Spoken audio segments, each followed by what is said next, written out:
everyone, welcome back finally to the 00 layout. This is my layout Harefield Road. You've probably seen it in the other videos. If you've been waiting for a video on it for a while, I've just sort of been a bit distracted with other stuff really, but finally we're back. And to start things off, I have finally, after probably wanting this for 6 to 8 months, got my hands on a hand throttle. This is the Train Control Systems UWT-100. It's a wireless hand throttle, and that's going to allow me to use the layout properly, because up until now I've had to use my phone with a touch screen and I just can't get on with it. Hence also why it's quite difficult to film stuff running on the layout. So hopefully we're going to set this up and it will perform well. So we'll see how we get on. So let's have a look at what you get in the box then. I know how some people feel about unboxing videos, but we don't do it all the time, and there's not much to it. So here we go.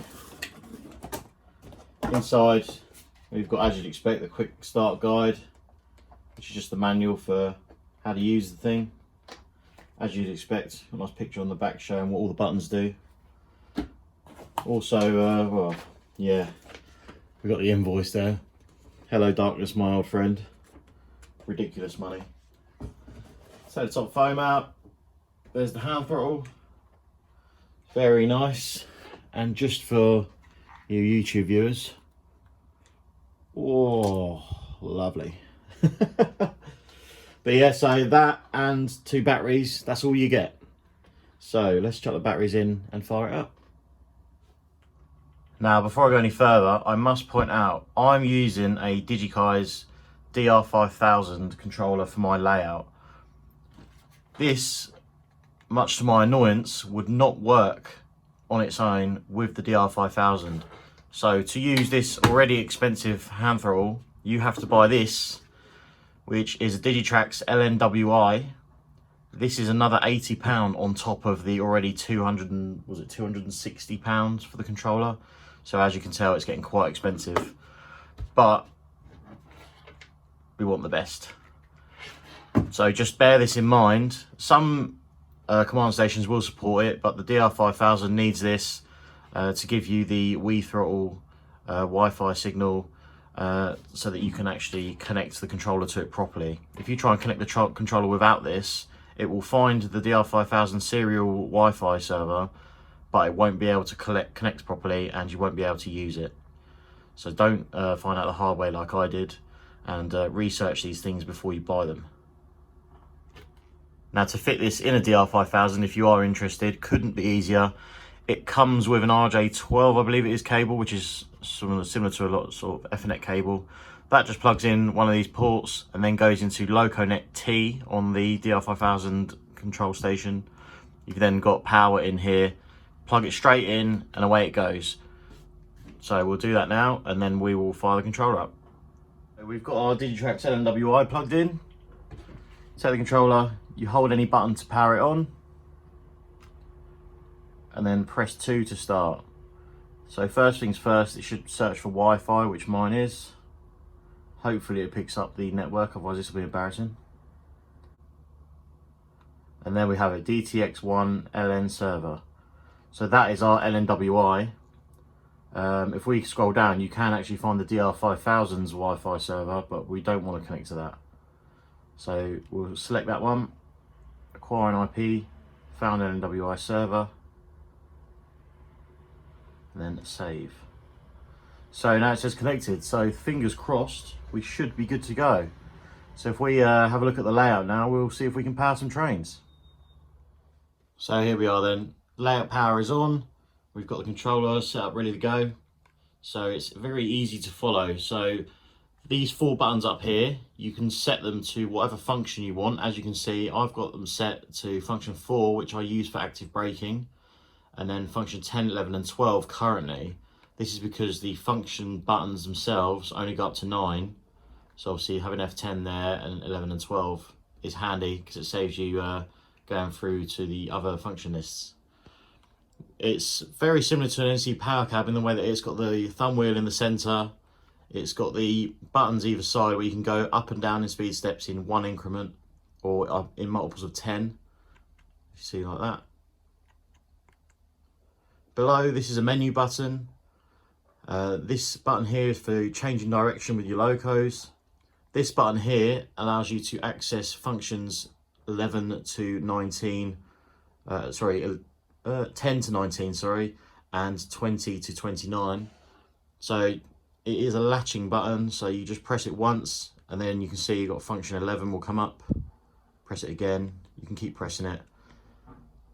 Press it again, 20, so say 21, 28.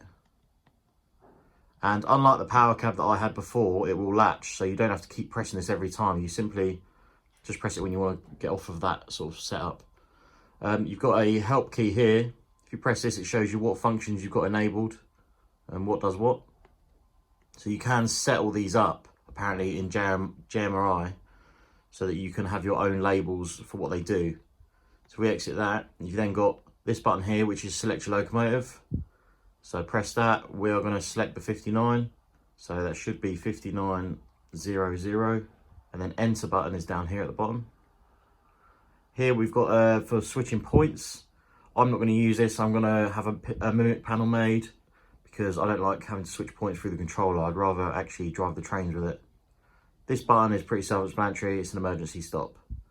So hopefully we've got the 59 selected now, so if we press 0, there we go, we've got some lights.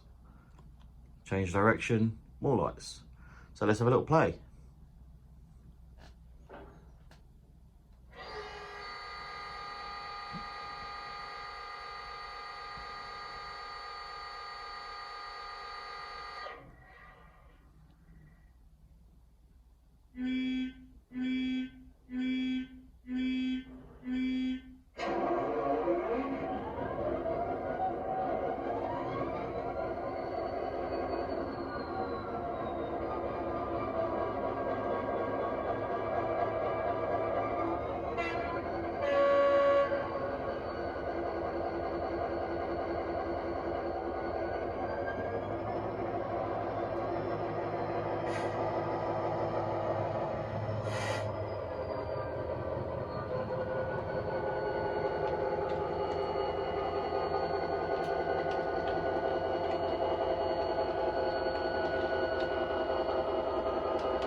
So I'm sure you saw how easy that was. If you want a demonstration of what does what throttle wise, as I said before, you can go up in increments of 1.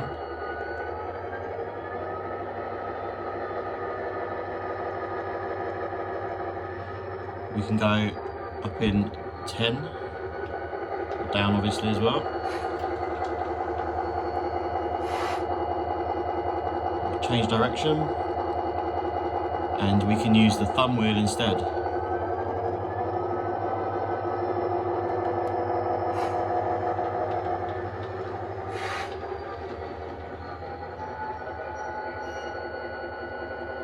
Got your usual buttons down here, horns, things like that, as you'd expect on a normal controller. But basically it just simplifies the whole thing. There's not a massive amount of buttons on here, and being able to select these for whatever buttons you want is really handy. So if I just shut the 59 down,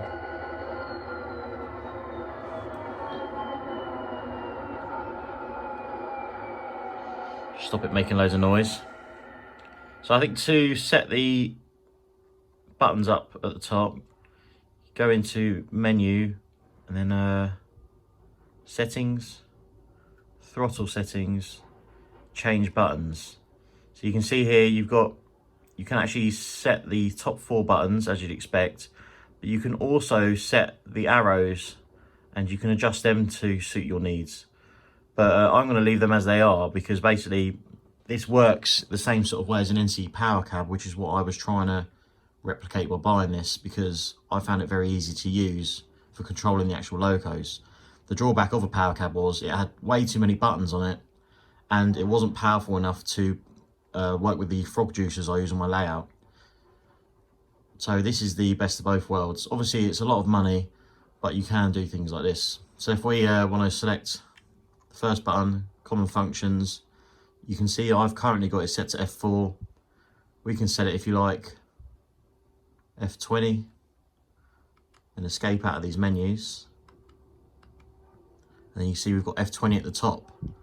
Now if I turn the lighting off on the loco, what have we got on here? We've got 10. So if I turn that off, see there we're back to nothing. So F20 on my loco puts tail lights on both ends. And you can see there tail lights come on. So it works perfectly. F10 is the train mode. So things like this, if you're going to set all your functions up yourself on your decoders, so I use ESU decoders, and some of my lighting functions I have on F20, 21, 22. To save you then having to cycle through all of this, you can obviously just have them easily accessible at the top. So it's really handy.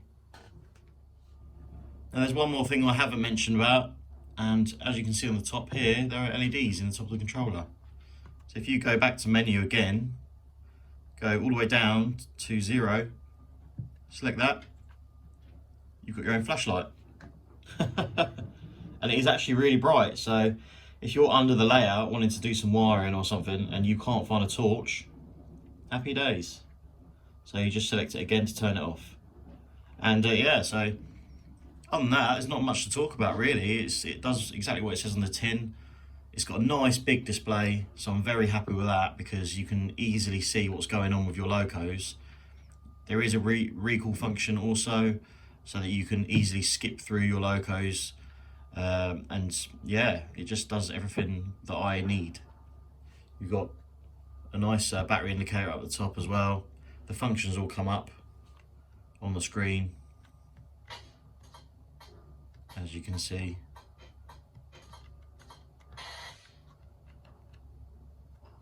You can go through 22, 23, 24, 25, blah, blah, blah, if you use all of those, which most people obviously don't, but depends what you're doing with your layout. But yeah, price, as I mentioned at the beginning, this was £260, and it's not cheap. But if you want decent layout control, you're sort of stuck between this and the new Digitrax twin throttle, which has got the 2 control knobs at the top. Now I was tempted by that, however the screen wasn't as big, it didn't look as easy to use, and to be honest with you, it's ugly. But the advantage of the Digitrax version is you can get a cheaper model which is wired, and that I believe would have worked straight away with the DR5000. But having it wireless is really nice. You've just got a little lanyard to put on your wrist, and I just keep it in a little cradle on the side of the layout. So yeah, if you want to get one of these, Train Control Systems, they do have a UK site. So if you order one from them, they can send them out from the UK instead of America these days. And it took about 2 days to arrive. But do remember, you need that Digitrax LNWI if you're going to use it with DR5000. So let's have a few running shots of the layout, make some use of it.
So there you have it, guys. Little look at the new Train Control Systems UWT-100. I'm very happy with it, even though it cost me an arm and a leg. I think it's what, £340 all in, something like that. So it is a bit ridiculous, but to use it's brilliant, and I am glad I went with it after all. You can see it's nice and easy to control the trains now, and I can film at the same time, so it gives me no excuse for running sessions. But yeah, so can't recommend it enough if you can afford it. Obviously, remember, you need the Digitrax LNWI if you're using something such as a DR5000. It's so nice to have a proper hand throttle that's got physical buttons rather than having a touch screen, because you can use this without looking at it. So you can be concentrating on what the train's doing rather than trying to find the throttle with your finger or whatever function you're trying to press. So yeah, all that leaves me to say is, hope you enjoyed the video. Please like, share and subscribe, and I'll see you in the next one. Cheers.